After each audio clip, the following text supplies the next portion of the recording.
Want to go far in business and in life? You can't do it alone. The secret is expanding your network of personal relationships, building friendships, connecting on an intimate level, away from the office, over a coffee or cocktail.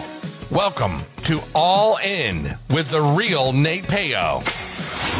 The show that asks what happens when you go all in and leverage the power of your network of personal relationships.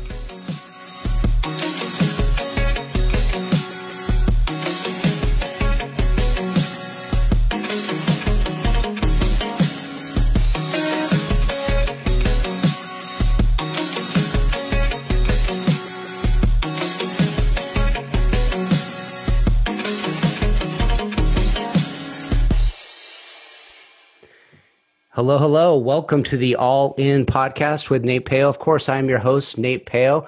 Today, I'm joined with an awesome friend of mine, Girls for Greatness host, Delia Perry. Delia runs a podcast called Girls for Greatness and also a blog. And it's all about inspiring you to rock a life empowered by your own greatness. So welcome to the show, Delia. How are you?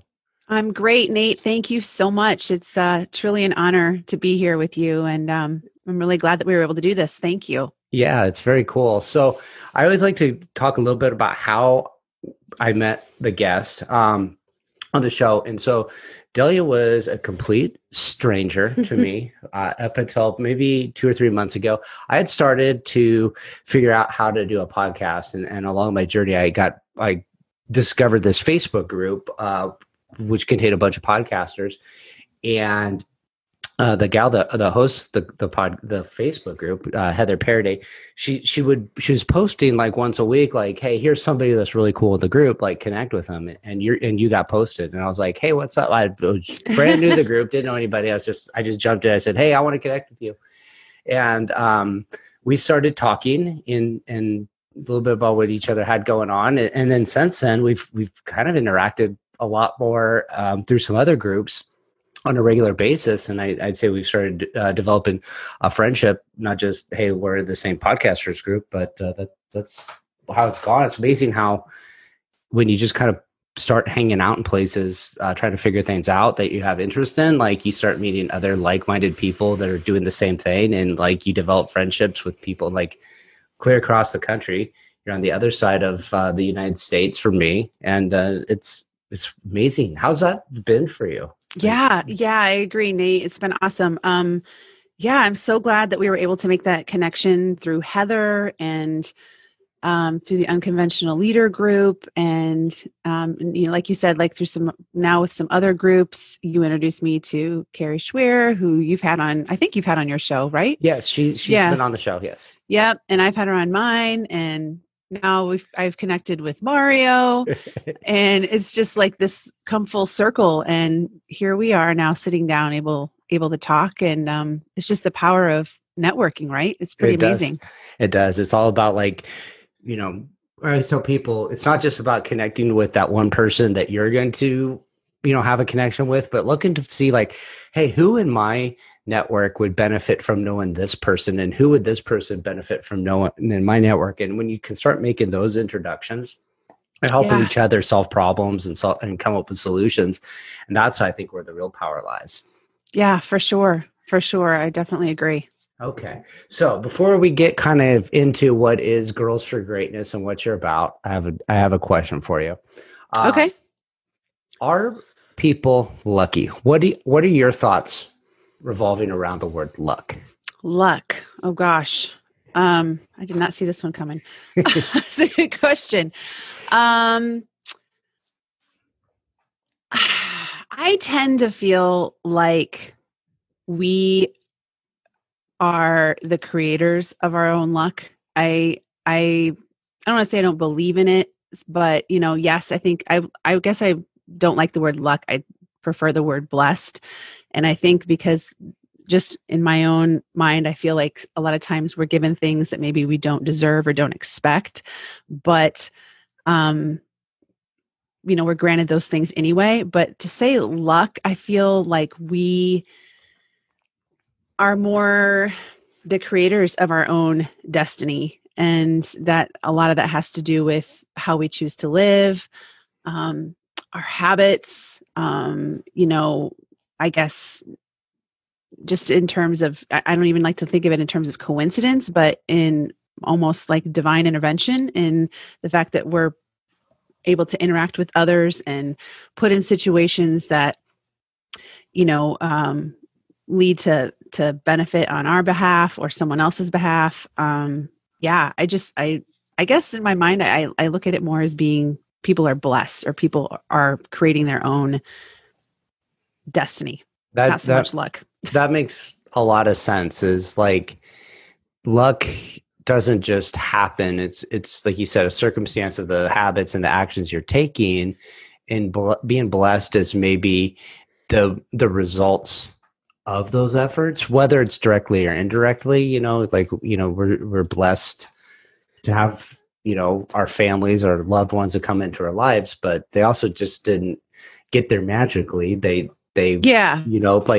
stuff led up to the way you met them and the way you interacted with them, and you put yourself in places where chances of success are likely to occur. And then good things, usually tend to happen if you're looking for the good, and bad things tend to happen for the bad too. But I think if you have a positive outlook, you're going to remember the positive outcomes more than the negative ones.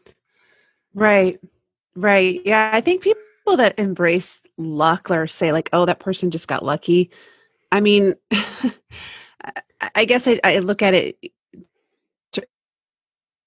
in terms of that's just kind of a way of dismissing maybe someone's, I don't know, just blessing, from God or from however you want to look at it. There's something about that word luck that I don't particularly like. So, yeah. Yeah. It sounds like wishful thinking, like the people that go, oh, somebody got lucky. They're almost like saying it with like a negative connotation. Like, oh, they only got that because, luck fell on their shoulders, fell in their lap. But people don't realize the whole story that led up to that. Yeah. And the efforts that happened, that, you essentially are creating your own luck when you put yourself out there more to have favorable outcomes occur. So, right. Cool. So let's roll into Girls for Greatness. Like, what's your story like behind Girls for Greatness? Why did you decide to, why did you feel like compelled to just say, hey, I need to do this and show some people that they can be great? Yeah. It was a lot of things. A lot of it, I think, as I'm finding out with a lot of my guests and those I've had on my show, is people's own backstory has a lot to do with why they're out there doing what they're doing. And for me, it's no different. I think I've struggled in the past with my own self-esteem, my own issues, and have done a lot of hard work in moving forward in my own life. And I think in the midst of all of that, have always felt compelled to be an inspiration, to be an encourager of others. And that's even stemming from, I think, a younger age in my school years. And so I've always kind of felt led in that direction, felt like those were gifts that I've been blessed with and wanted to share with others. And it was just figuring out a way for me to do that was going to be impactful. And I did originally think that it was going to be just a blog and I was going to write. And then I quickly realized that writing wasn't necessarily what I wanted to do solely. And so I had the idea of the podcast. And the reason why I kind of wanted to highlight the stories of other women and what they've overcome in order to get to where they're at and the good that they're putting back out into the world was to really create a space where women were going to be encouraged to look at their own lives and not let their own setbacks, their own things that they've had to overcome, hold them back from doing whatever it is they wanted to do or living the life that they really want to live. I mean, that's one of the things I talk a lot about is living your best life, however that looks for you, and realizing that they're worthy of that. Just because they have mistakes or have hangups or have issues that they've dealt with in their own life is not a reason to dismiss their own happiness or their own worthiness of living their life the best way they can.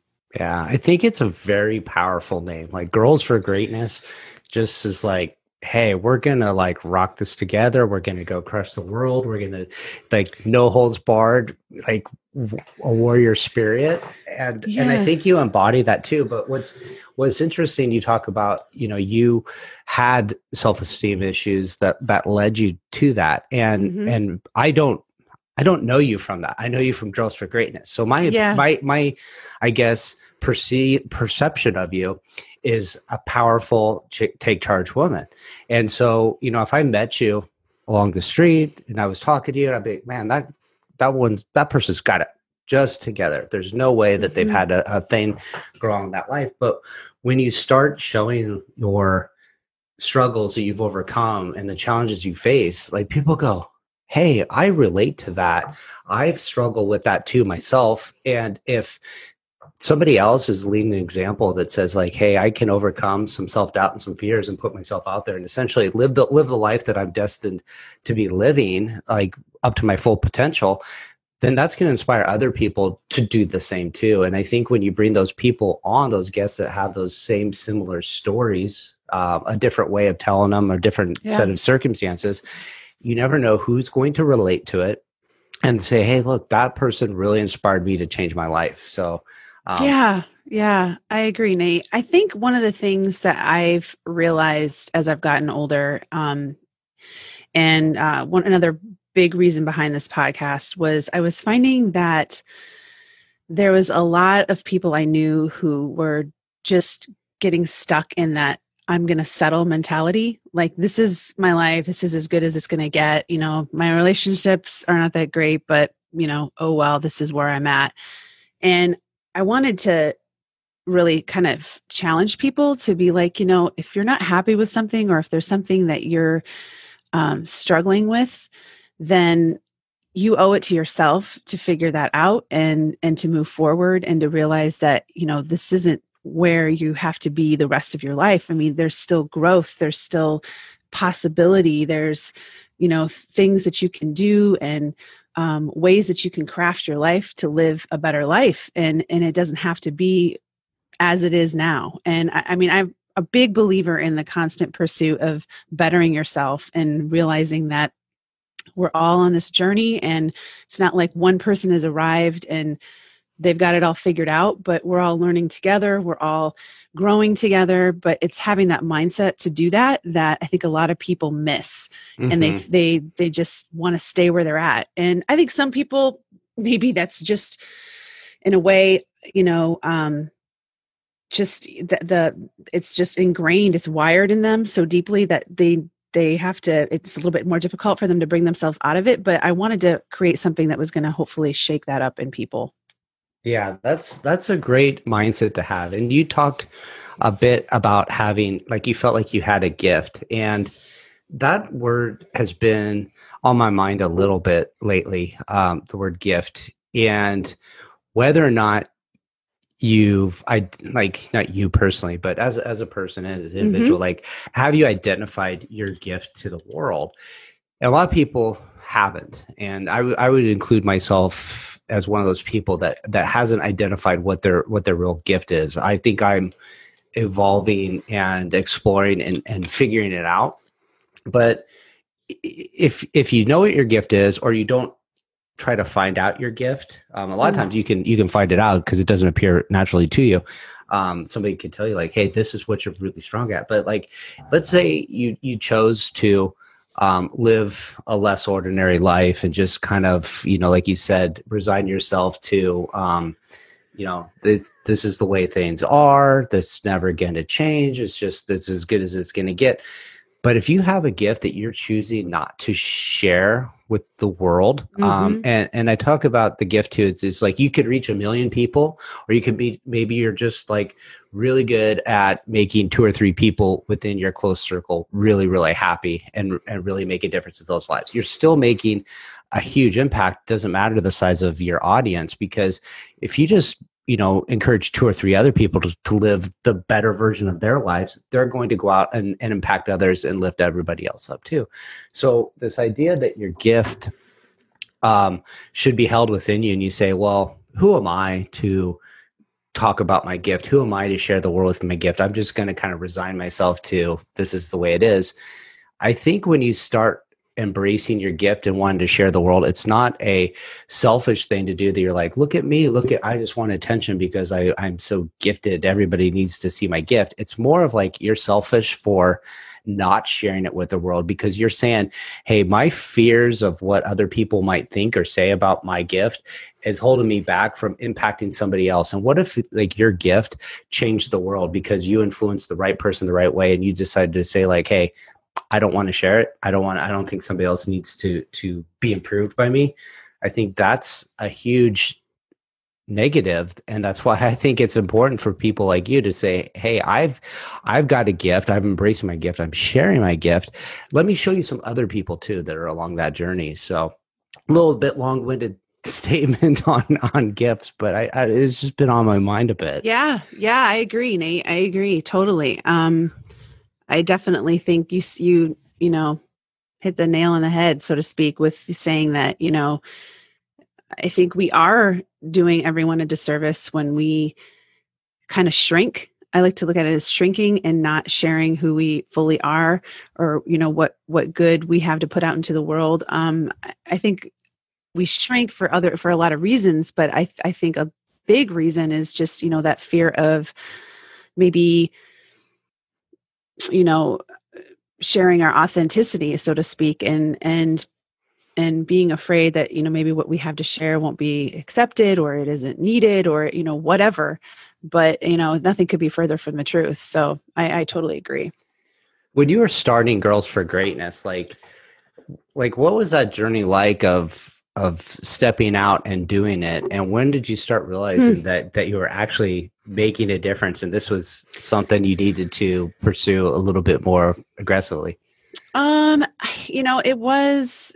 It took a long time to get it off the ground. It did. I really drug my feet and really felt like, I want to have all the pieces in place and I want to know exactly what I'm supposed to do with podcasting. And it was really Heather Parody that really, I've always said this, really pushed me to just jump in. She was the one that was kind of behind me going, just do it. Like, would you just launch the thing and, you'll figure it out. And so, I eventually did. And, I didn't have everything, perfectly figured out. It took a while to get, a flow in terms of just, regular guests and making sure that, I had content. I did launch with quite a bit already recorded, which was really beneficial and helpful. That was a big tip that was given to me. And I really appreciated that because then I wasn't scrambling in the beginning, but of course, you learn as you go. And I feel like it's been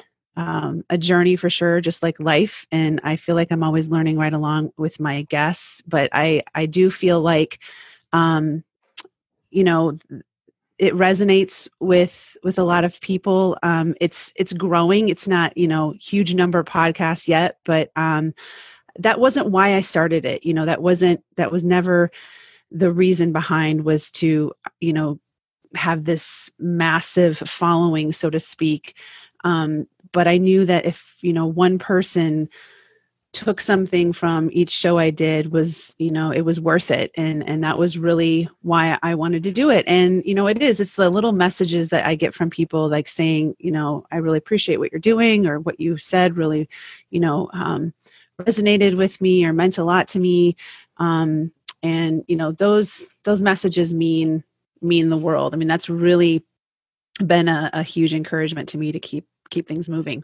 Yeah, I think it's important that you get those messages. And I always try to encourage people if you support, if you follow somebody's social media, or their podcast or the blog, let them know you're following and listening, because a lot of times, you've probably had this happen to you is you don't know anybody's listening. You don't know anybody's watching. So you kind of get a little bit discouraged and you're thinking about giving up.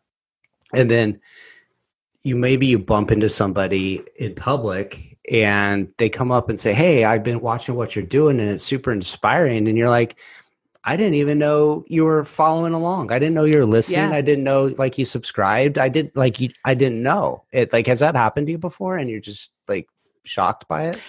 Yeah, for sure. For sure. Yeah. I think there's a lot of people, Nate, that are following, watching, listening that we don't really realize, just because they're not commenting or haven't written a review or aren't showing up as a subscriber. I think I've had that happen a lot. In fact, I have had it happen even where I've met people. I was at a work party for my husband for Christmas, and I had two women come up to me and be like, "I listen to your podcast every week." And I was like, "What? Like, you're not like, I've never seen your name pop up on a comment on a post or anything." And so I think that happens. I think, there's people just like, we always say we don't know who's really watching our posts on social media. Just because someone doesn't comment or doesn't like it, a lot of people see it, more than I think what we realize. Mm-hmm. So, yeah. I think it's a testament too that the numbers don't matter. Like, it's like if you get caught up in likes and subscribes, like you're going to produce a message that's geared towards likes and subscribes. But if you're given a message that's true from the heart and authentic, and you're an inspiration, like it really doesn't matter. Like you're making that difference where it matters, and that's with individual people, and trying to lift them up. Yeah, I agree. And that's one of the things I think that Heather has been such a good example to me, and to us and that whole group, is that she's really about, I think, being authentic and keeping her message, and whoever it lands with, and, just being true to who she is and not worrying so much like that so many people see this or so many people subscribe to this or this or that. I mean, I feel like you've got to pour into the audience that you're given. And I think things grow from there. Yeah. I love that there's an inspiring message encouraging for you people to live their best version of their lives. I think, would you say that people get too caught up in big life-altering changes to make a difference, or would you say that they're more likely to find success in improving their life, making small incremental changes?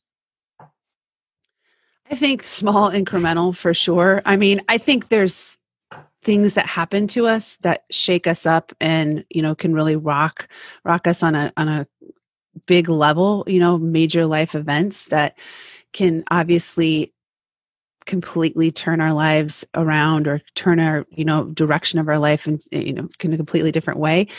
But I do feel like it's small changes. It's everyday choices built up over time that make a difference. I'm a big believer in that, because it's hard to just, definitively say, I'm going to be this way, or I'm going to do this, and that's it.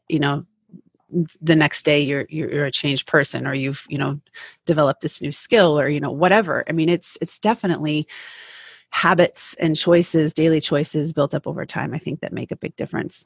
I think you're right there. It's a lot of times, I think for me, if I'll have like a big, like, hey, I'm going to do this like crazy life altering change.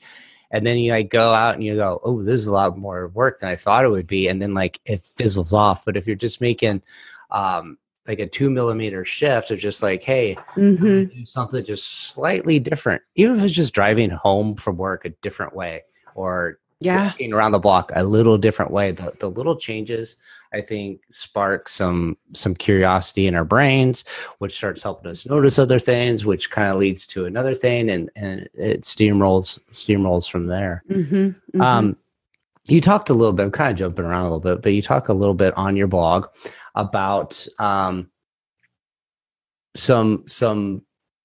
I guess what I would say, maybe you were going through life, had it all figured out, left for college, and then challenged with your self-esteem and some of your habits, which I think is probably written the struggle that helped you become and found Girls for Greatness. So what would be the things that you've taken away from those experiences, and maybe elaborate a little bit on what those experiences were?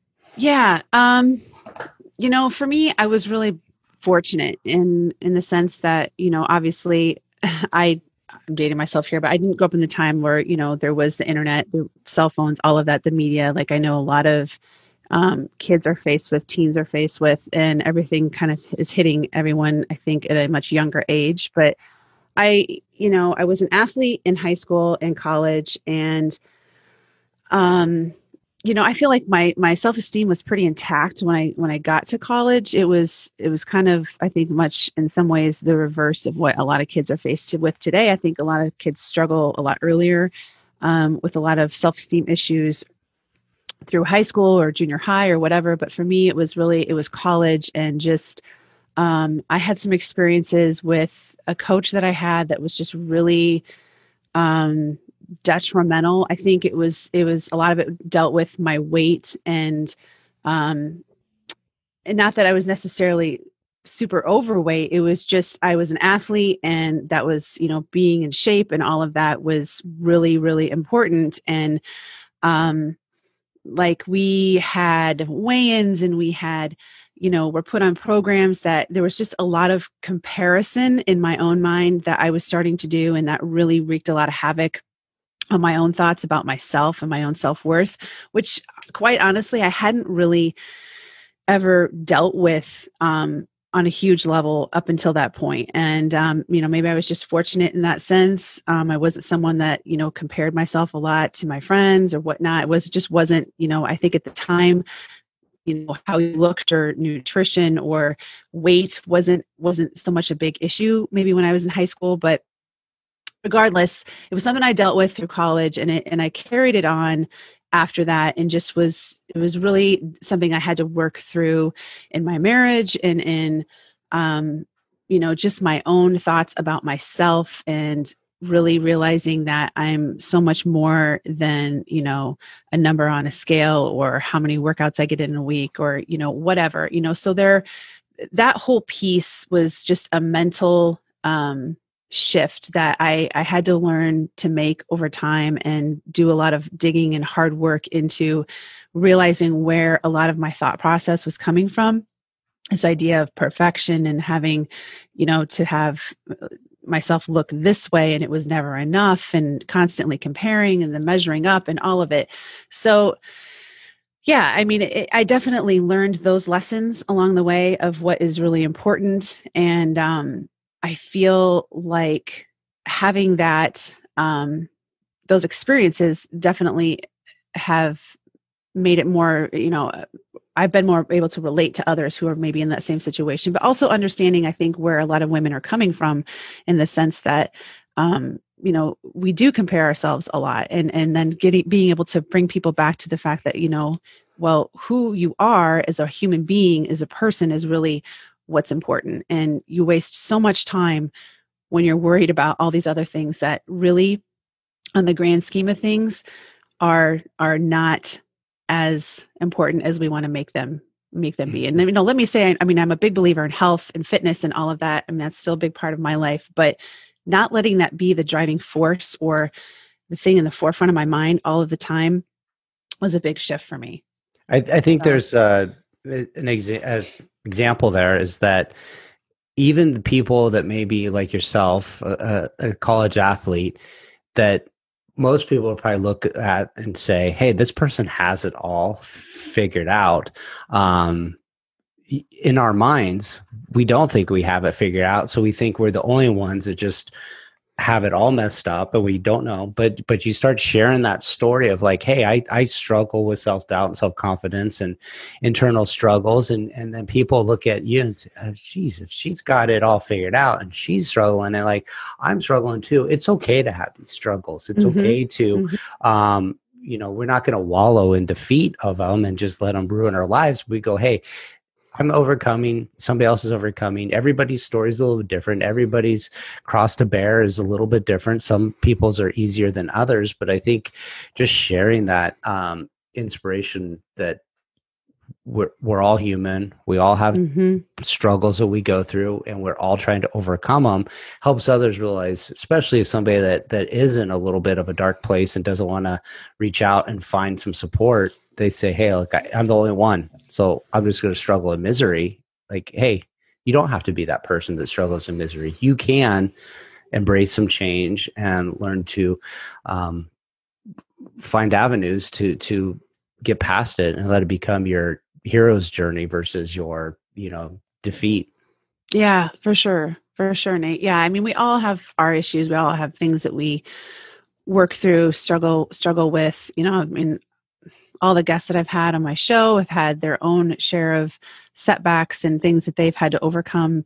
But I think a big piece of that puzzle, for me, and a big part of me being able to move forward, I think, was realizing that I had to own the parts of the story, the part that, the internal things that I took and replayed over and over in my mind, that I had to shift away from blame of, it was this person's fault or it was this circumstance, but it was, that's what I decided to glom onto in my own mind. And that's what wreaked the havoc. And so it was kind of like, there was an ownership piece in that I really had to figure out that, hey, I'm the one that's chose to, develop this mindset and replay these things over and over again. And I'm not making light of people who've been through, much worse, circumstances or situations. But I do believe that there's always that choice of, choosing to be a victim, so to speak, for the rest of our life, or choosing to move forward. And I think a lot of people get stuck there, and they have to realize that, that's a really important thing, to be able to move past and to own your own piece in it, and then to work to change and to move forward. That's a great message to have. All right. So I have my next question for you. Yeah. How do you define the term all in on an idea or an outcome? What does that mean, going all in on something?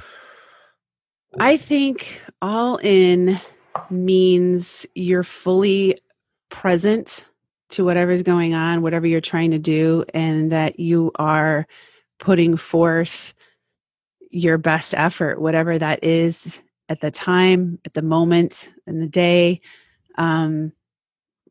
You're bringing your best self, and I think your best self isn't really possible if you're not present. And I say that because it's been a huge struggle for me to understand the power of presence. And, I'm very much a person that's always on the go and is horrible, what do I want to say, habit of wanting to multitask all the time. So I've had to really get present to the fact that, I need to be present, and maybe just doing one thing at a time, focusing in the moment on that one thing is really a huge part in being all in.